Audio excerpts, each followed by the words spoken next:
నాదా క్రియేషన్స్ ప్రేక్షకులకు అభిమానులకు నమస్కారములు.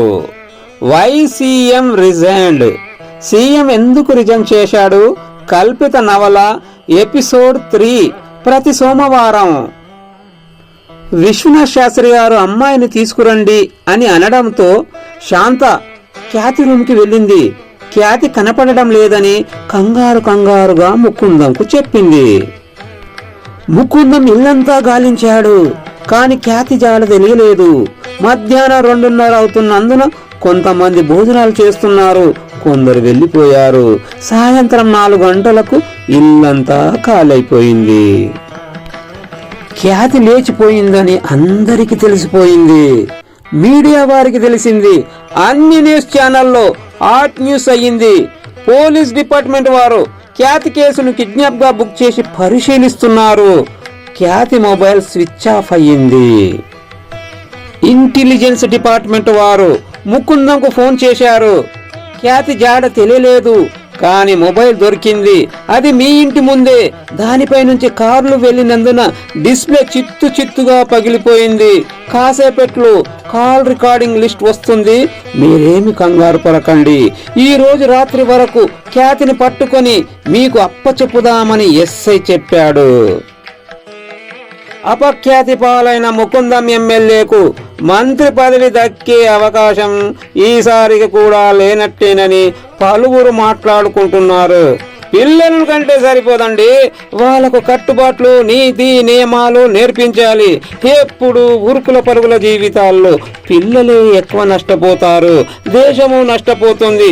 ఏది ఏమైనా ముకుందంకు తగిన శాస్తి జరగవలసిందేనని పడని వారనుకుంటున్నారు. శాంత బోరున విలపిస్తుంది. 3 నెలలైపోయింది, ఖ్యాతి జాడ తెలియలేదు. ఏం పోలీసులండి అని ముకుందమును నిలదీసింది. నా తమ్మునికిచ్చైనా పెళ్లి చేయకపోతేనే, వాడు నల్గొండలో డాక్టర్ జాబ్ చేస్తున్నాడు, చాలా దూరం, ఆస్తిపాసులు లేవని పక్కన పెట్టావు. మనకున్నవి కదండి. వాడికి ఎన్ని కష్టాలు వచ్చినా ఇప్పటి వరకు నోరు తెరిచి అడగలేదు. ఇప్పటికైనా మించిపోయింది ఏమీ లేదు. చిన్నదాని జ్యోతిని నా తమ్మునికిచ్చి పెళ్లి చేస్తా. నోర్ముయ్, శాంతంగా వింటున్నానని ఏదేదో మాట్లాడుతున్నావు శాంత. నాకు ఒక్క కూతురే అనుకుంటా. దాని ఓ మంచి కుర్రానికి, అదే మన మాజీ మినిస్టర్ రాఘవేంద్రరావు కుమారుడికి ఇస్తాను. తరతరాలుగా కూర్చొని తిన్నా తరగని ఆస్తి, 1000 ఎకరాల భూమి, హైదరాబాద్లో 4 30 అంతస్తుల అపార్ట్మెంట్స్ ఉన్నాయి. నీకు నచ్చితేనే. నాకు కాదండి, జ్యోతికి నచ్చేలా చేద్దాం. అలాగే అన్నాడు ముకుందం. ఏమో శాంత, ఈరోజు ప్రశాంతంగా ఉన్నావు, ఏమిటి విశేషమని ముకుందం అంటుంటే, ఏం లేదండి, ఎప్పుడు బిజీగా ఉండే మీరేనా ఇలా మాట్లాడుతున్నారని ఆలోచిస్తున్నా. కాసేపు నీ ఆలోచనలు పక్కపెట్టు. సంపూర్ణానంద స్వామి దర్శనానికి వెళదాము. ఆయన చూపు పడితే చాలు, అన్ని శుభాలే జరుగుతాయని అందరూ అంటున్నారు. రానా గారు కూడా అన్నారు. కారులో వెళ్దాం. అమ్మాయిని రెడీ అవ్వమని చెప్పడం శాంతమ్మ సరేనని జ్యోతి అని పిలుస్తుంది. అందరూ కలిసి బయట వెయిట్ చేస్తున్న కారులో వెళ్ళారు. డ్రైవర్ రాజుతో, మేము స్వామిని కలిసి వస్తాము, 1 గంట. అందరూ కలిసి బయట వెయిట్ చేస్తున్న కారులో వెళ్ళారు. డ్రైవర్ రాజుతో, మేము స్వామిని కలిసి వస్తాము, 1 గంట పడుతుంది, నీవు ఆ చెట్టు కింద కారు పెట్టి విశ్రాంతి తీసుకో అన్నాడు ముకుందం. సరే సార్ అని రాజు వినయాన్ని ప్రదర్శించాడు. ముకుందం స్వామి పాదాలు నమస్కరిస్తుంటే శాంతమ్మ కూడా నమస్కరించింది. ఈమె నా భార్య శాంత, ఈమెనా తెలుస్తుంది నీ ముద్దుల కూతురని స్వామి అన్నాడు. పేరు జ్యోతి, చదువు తప్ప వేరే హాబీస్ ఏమీ లేవు. ఇక్కడికి తీసుకురావడానికి నానా యాతనలు పెట్టింది. చివరకు వచ్చింది.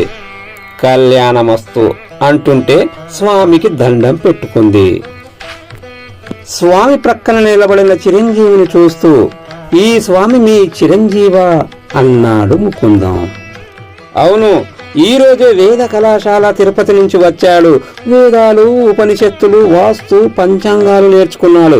వీడే నా వారసుడు. చిన్నస్వామి, మీ పేరేమిటని ముకుందం అడిగాడు. Uncle, my name is ISKCON, ముద్దుగా ఇస్క్ అంటారు. మీ వాడు ఏంటి స్వామి చిత్రంగా మాట్లాడుతున్నాడని ముకుందం అంటుంటే, వాడికి శాస్త్రం కంటే సంస్కారం అంటే భక్తి, ఇంగ్లీష్ పాటలంటే ఎంతో ఇష్టం అని స్వామి అంటుంటే వ్యంగ్యంగా, అవును మన సంస్కారం కంటే ఇంగ్లీష్ సంస్కారం గొప్పదైందని మనసులో నసుక్కున్నాడు Mukundam. Bye uncle, bye aunty, జూపి అని జ్యోతిని అదో చూపు చూసి తన రూమ్కి వెళ్ళాడు చిన్నస్వామి. మీరు ఎమ్మెల్యే కూడా మీ పెద్ద కూతురు ఎక్కడుందో తెలుసుకోలేరు కూడా. ముకుందం ఒక్కసారిగా షాక్ అయి, స్వామి మీకెలా తెలుసు?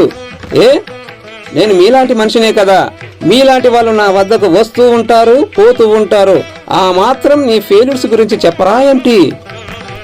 అవును స్వామి, ఈ విషయంలో నేను ఫెయిల్ అయ్యాను నిజమే, కాని ఖ్యాతి జాడ తెలుసుకోలేరు అంటున్నారంటే మీకు తెలుసన్నమాట. తెలిస్తే చెప్పండి స్వామి. నాకేం తెలియదు, మీ పోలీస్ డిపార్ట్మెంట్ వారికి కూడా తెలియదని, మీ డిపార్ట్మెంట్ పైన నమ్మకం పోయిందని తిట్టి ఆరేశామంట కదా. అవును స్వామి, 3 నెలలైనా ఇంకా జాడ తెలుసుకోలేకపోయారు, ఆ మాత్రం కోపం రాదా స్వామి అంటూ కోపంగా చేతులు నలుసుకున్నాడు ముకుందం. మొన్న ఈ పని మీదే డిఎస్పీ గారు వచ్చి అన్ని విషయాలు చెప్పాడు. ఖ్యాతి సిగ్నల్ వద్ద పోలీస్ డిపార్ట్మెంట్ వ్యాన్ చూసి క్యాబ్ దిగిపోయేంత వరకు ఎంక్వైరీ చేసినా ఆచూకీ తెలియలేదు. అంజనం వేయండి నాతో వేయించుకొని వెళ్ళారు. బహుశా ఈ వారంలో మీ కూతురు దొరకవచ్చు. ఆ ప్రయత్నాలు మానుకోమని కేసు విత్డ్రా చేశాను స్వామి నిన్ననే. నా చిన్న కూతురికి మంచి సంబంధం వచ్చింది. కళ్యాణమస్తు, శుభమస్తు, తదాస్తు అని స్వామి అన్నాడు. జ్యోతికి సడన్ గా ఎక్కిళ్ళు రావడంతో, స్వామి వంటగదిలోకి వెళ్ళు, నీళ్లు త్రాగమ్మా అని అనడంతో వంటగది వైపు వెళ్తున్న జ్యోతి ఇస్కాన్ డ్యాన్స్ చూసి ఉలిక్కి పడింది. ఎక్కిళ్ళు ఆగిపోయాయి. ఇస్కాన్ స్వామి, మీరేనా? మీకు వేదాలతో పాటు వెస్టర్న్ డ్యాన్స్ కూడా వచ్చా అంది. మీకు వెస్టర్న్ డ్యాన్స్ అంటే ఇష్టమా అంటుండగా బ్లూటూత్ తీశాడు. కాదు, ప్రాణమని జ్యోతికి నవ్వుతూ బదులిచ్చాడు. రూము నిండా మైకేల్ జాక్సన్ ఫోటోలతో నిండిపోయి అందంగా సెక్సీగా కనపడుతున్నవి. మీరు స్వామీజీ కొడుకంటే ఎవరూ నమ్మరు. అవును, ఈ రూమ్ చూస్తే అని ఇస్కాన్ బదులిచ్చాడు. నాతో ఒక పాట మీద డ్యాన్స్ చేస్తావా? ఇప్పుడా? అమ్మ నాన్నకు తెలిసిపోతే బాగుండదు. వాళ్ళు నాన్న మాటల్లో పడ్డారు. మనం పాటలో పడదామని డోర్ వేసి మ్యూజిక్ ఆన్ చేశాడు. ఇద్దరు ఏకాంతంగా రూములో హుషారుగా మత్తుగా డ్యాన్స్ చేశారు. కాలింగ్ బెల్ మ్రోగడంతో డాడీ పిలుస్తున్నారని ఇద్దరు బయటికి వచ్చారు.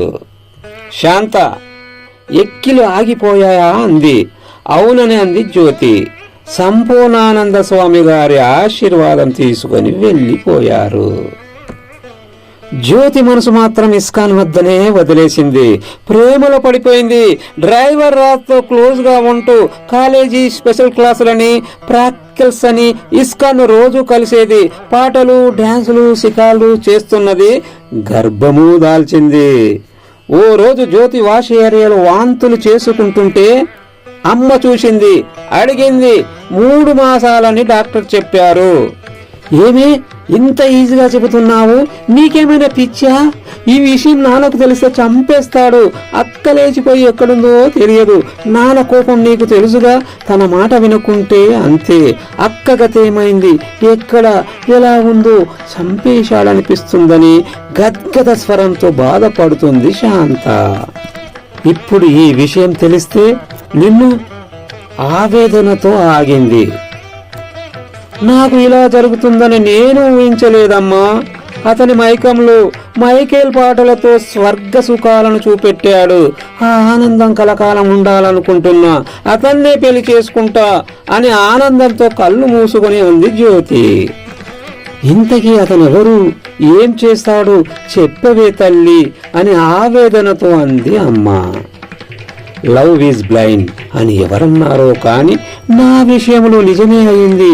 గుడ్డిగా అన్నీ అర్పించుకున్నా అతడంటే ఓ నమ్మకం, అతడంటే ఓ సైన్యంగా భావించి నన్ను నేను సమర్పించుకున్నాను. అతను చాలా మంచివాడమ్మా. ఇంతకీ అతనెవరు, ఏం చేస్తాడు చెప్పవే తల్లి అని ఆవేదనతో అంది అమ్మ. లవ్ ఈజ్ బ్లైండ్ అని ఎవరన్నారో కానీ నా విషయంలో నిజమే అయింది. గుడ్డిగా అన్నీ అర్పించుకున్నా అతడంటే ఓ నమ్మకం, అతడంటే ఓ సైన్యంగా భావించి నన్ను నేను సమర్పించుకున్నాను. అతను చాలా మంచివాడమ్మా. మొదట్లో అందరూ మంచివారుగానే కనపడతారు తల్లి అని అమ్మ ఆవేదనతో కూతుర్ని దగ్గరకు తీసుకుంది. చెప్పవే అమ్మా, నేను చెబితే నువ్వు నాన్నకు చెబుతావు అంది భయంగా జ్యోతి. నా గుండెల్లో దాచుకుంటానే నా చిట్టి తల్లి అంది శాంత. ఆడవారి నోట్లో మాట దాగదంటారు కదమ్మా అంది జ్యోతి. అవునే, నిజం నిప్పు లాంటిది, దాచినా దాగదు, ఎన్నాలని దాచుకుంటామంది శాంత కోపంగా. నా మనసులోనే దాచుకుంటా, నేనేమైనా పర్వాలేదు, ఆయనకు ఏమీ కావద్దు, క్షేమంగా ఉండాలి అంతే, ఇంతకన్నా నన్నేమి అడగవద్దంది కోపంగా జ్యోతి. సరేలే, ఏది ఎలా జరగాలని ఉందో అదే జరుగుతుంది.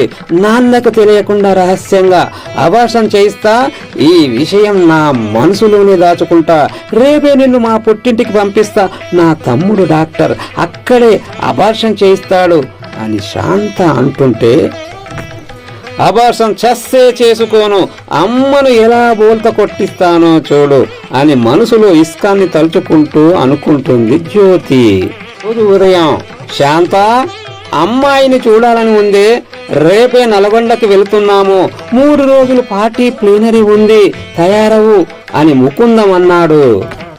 ఒక్కసారిగా శాంత గుండెల్లో రైళ్లు పరిగెత్తిన చప్పుడు.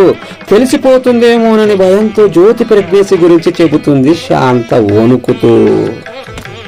ఆవేశంగా చెంప చెల్లుమనిపించాడు. ఈ దెబ్బ అప్పుడే కొట్టాల్సింది, ఇది నా 2వ తప్పు, నాకు ముందే ఎందుకు చెప్పలేదు, ఇప్పటికే సగం పరుగు పోయింది, ఇప్పుడు పూర్తిగా పోయేటట్టుంది అని ఊగిపోతున్నాడు ముకుందం. నాకు ఈ మధ్యనే తెలిసింది, వాడెవడో ఎంత అడిగినా చెప్పలేదు అని ఏడుస్తూ అంది శాంత. నేను ఎమ్మెల్యేను, ఇంకా పవర్లోనే ఉన్నా, వాడెవడో ఎలాంటి వాడో తెలుసుకుంటా అంటూ అటు ఇటు తిరుగుతూ సోఫాలో కూర్చొని కంట్రోల్ రూమ్కి ఫోన్ చేశాడు ముకుందం.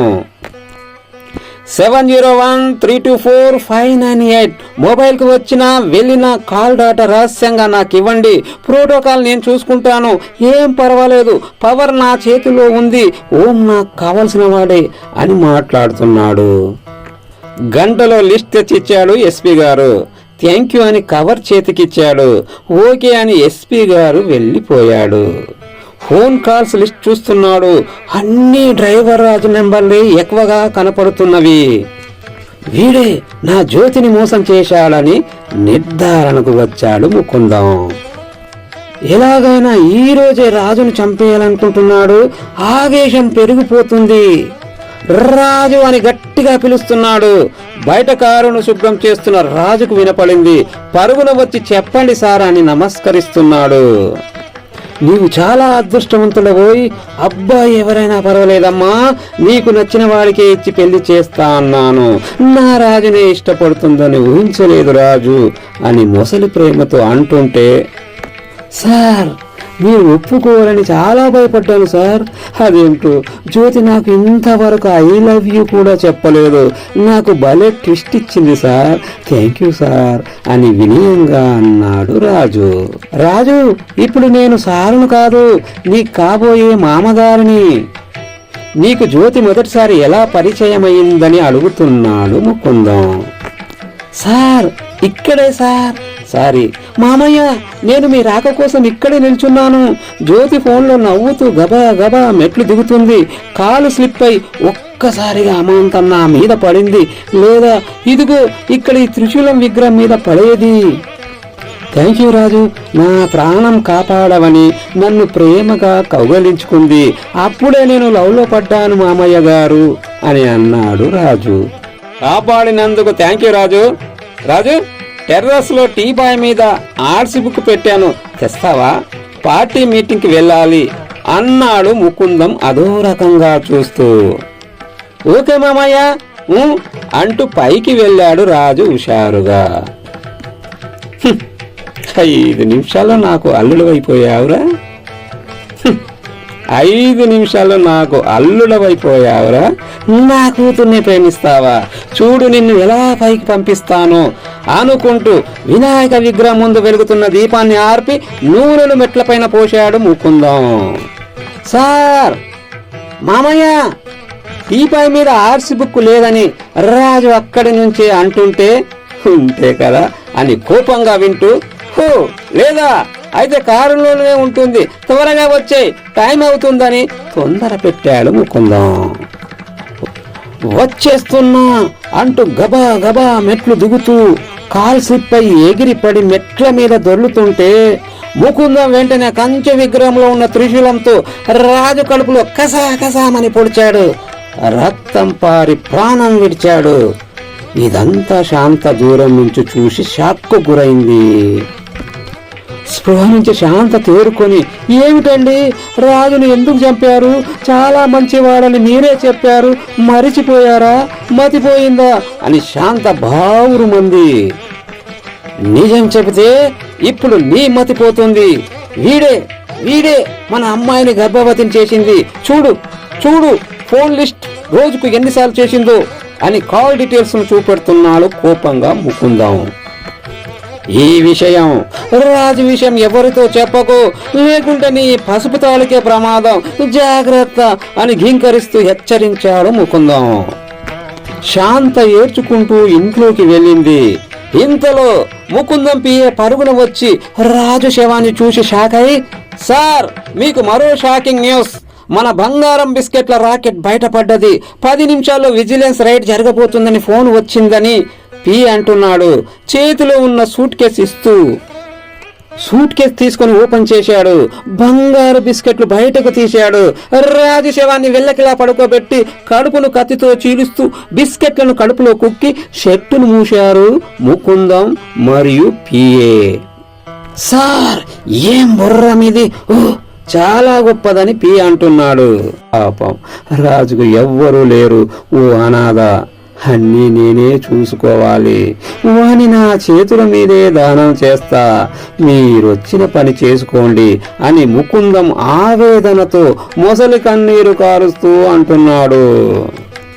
సార్, పోస్ట్ మార్టం జరిపించరా అని ఎస్పీ అంటుంటే, వాడు నావాడు, నా ఇంట్లో మరణించాడు, నా ఇష్ట ప్రకారమే దహన సంస్కారాలు జరిపిస్తే వాడి ఆత్మ సంతోషిస్తుందని అంటున్నాడు ముకుందం. మీరు గొప్పవారు, మీరు ఎమ్మెల్యే, ఏమైనా చేయొచ్చు, చేసుకోండి సార్, చేసుకోండి, మేము గవర్నమెంట్ ఎంప్లాయీలము, మా డ్యూటీ మేము చేస్తాం అని ఇల్లంతా సోద చేశారు. ఏమీ దొరకలేదు, రాంగ్ ఇన్ఫర్మేషన్ అని వెళ్ళిపోయారు.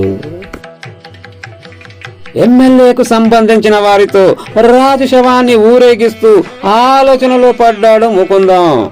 రాజు కడుపులో 10 కోట్ల విలువగల బంగారు బిస్కెట్లు ఉన్నాయి, బయటకు తీసుకుందామంటే ఎవరో ఒకరు రావడంతో కుదరడం లేదు. శవం కాలి బూడిదయ్యే లోపే వేకువజామున వెళ్ళి తీసుకుందామనుకున్నాడు. అందరి సమక్షంలో రాజు శవాన్ని దహనం చేసి ఇంటికి వచ్చాడు ముకుందం. రాత్రి 11:30 అవుతుంది. నిదుర రావడం లేదు. రాజు పని ముగిసింది. నా జ్యోతికి అబార్షన్ చేయించాలి. ఈ విషయం ఎవరికీ తెలియనీయకూడదు. ప్రస్తుతం నా బావమరిది మురళి వద్ద నల్గొండలో ఉంది. మురళికి డబ్బు అవసరం ఉంది, అయినా ఏ రోజు అడగలేదు. మొహమాటస్తుడు, మంచివాడు. ఇప్పుడు నా మాట వింటాడా? నా పరువు కాపాడుతాడా? ఎలా ఎలా అని సోఫాలో కూర్చొని డ్రింక్ చేస్తూ ఆలోచిస్తున్నాడు. ఎదురుగా సంపూర్ణానంద స్వామి ఫోటోను చూస్తూ ఆ ముఖంలో ఆనందం చూసి, పాడు రాజకీయ జీవితం, ఎందుకు ఈ రాజకీయాలకు వచ్చాను? తప్పు చేశాను, తప్పులు చేస్తూనే ఉన్నాను, తప్పించుకోలేకపోతున్నా. ఒక్క రోజైనా మనశ్శాంతిగా లేను. డబ్బుంటే ఏమైనా చేయొచ్చని ఆ డబ్బు సంపాదనలో పడి డబ్బును బాగా సంపాదించా. డబ్బును కాపాడుకోవడం కోసం రాజకీయాల్లోకి వచ్చా. ఈ రాజకీయాల్లో నాకంటే గొప్ప శ్రీమంతులున్నారు, నాకంటే గొప్ప నేరస్తులున్నారు. నేరగాల గుంపులో నేను నేరగానిలా గొప్ప శ్రీమంతునిగా ఎదిగా. ఎమ్మెల్యేను అయినా మంత్రి కావాలనే ఉత్సుకత రోజు రోజుకు పెరుగుతుంది. నేరగాల గుంపులో నేను నేరగానిలా గొప్ప శ్రీమంతునిగా ఎదిగా. ఎమ్మెల్యేను అయ్యా, మంత్రి కావాలనే ఉత్సుకత రోజు రోజుకు పెరుగుతుంది. ఆశ ఆశ ఆశ ఆశకంటూ హద్దుండాలి అన్న స్వామి మాటలు పాటించి ఉంటే నాకు ఈ పరిస్థితి వచ్చేదా? నా కూతురికి పరిస్థితి వచ్చేదా? పిల్లల కంటే సరిపోదు, వాళ్ళ పెంపకం పైన దృష్టి పెట్టాలి, వాళ్ళను కనిపెడుతూ ఉండాలన్న స్వామి మాటలు నిజమే కదా. ఏ రోజు వాళ్ళ గురించి పట్టించుకోలేదు. ఈ రాజకీయ నిషాలు హమేషా కీర్తి కనకమే సంపాదనగా భావించా. ఇప్పుడు వెనక్కి రాగలనా? రాలేవు రాలేవు అని నా మనస్సు చెబుతున్నది. నేను ఇంకా ఎమ్మెల్యేనే, పవర్లోనే ఉన్నా, మంత్రి పదవి జాబితాలో ఉన్నా. నా శక్తినంతా ఉపయోగించి నా జ్యోతిని కాపాడుకుంటా, గర్భస్రావం చేస్తా, నా పరువును నేనే కాపాడుకుంటా. మురళిని ప్రేమ మాటలతో ప్రజలను బోల్తా కొట్టినట్లు మాట్లాడి నా పని నేను అనుకున్నట్లుగా నెరవేర్చుకుంటా అని మనసులో అనుకుంటూ డాక్టర్ మురళికి ఫోన్ చేస్తున్నాడు. ఎంగేజ్ వస్తుంది. ధన్యవాదములు. Episode 3 why CM resigned. మీకు నచ్చితే షేర్ చేయండి, కామెంట్ చేయండి, ఫార్వర్డ్ చేయండి, లైక్ చేయండి. మరి ఒకసారి ధన్యవాదములు. మీ రాపోల్ దత్తాత్రి, నాద క్రియేషన్స్.